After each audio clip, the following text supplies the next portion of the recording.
È oramai evidente in patologie complicate come quelle oncologiche che non sono i singoli episodi che determinano il successo, ma il garantire un percorso intero appropriato.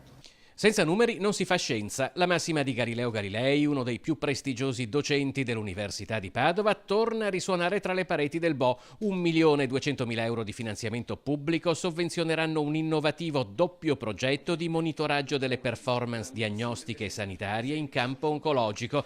Il primo prevede il monitoraggio e quindi la valutazione dei nuovi farmaci in oncologia su ampia scala. L'impatto dei farmaci innovativi e il loro uso appropriato nell'ambito dei percorsi assistenziali delle patologie oncologiche e l'identificazione di indicatori di questo percorso che ci consentono di seguire il paziente oncologico dalla diagnosi sperabilmente sino alla guarigione o comunque al termine del suo percorso. Migliorare l'efficienza del percorso diagnostico e terapeutico invece è l'obiettivo del secondo progetto. Avere diagnosi omogenee e solidamente stabilite è il presupposto per l'utilizzazione di quei farmaci ad alto costo che costituiscono la nuova frontiera dell'oncologia.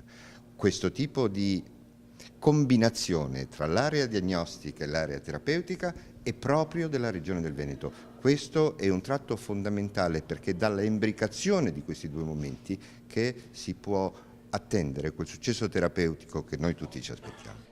Al Bo, assieme tra gli altri al direttore generale dello IOV Patrizia Simeonato e al magnifico rettore dell'Università Rosario Rizzuto, si è anche fatto il punto su un settore della sanità che in Veneto ha raggiunto punte di eccellenza e anche attraverso questi progetti intende proseguire in un percorso che lo pone in termini di efficienza e sostenibilità ai vertici della sanità italiana.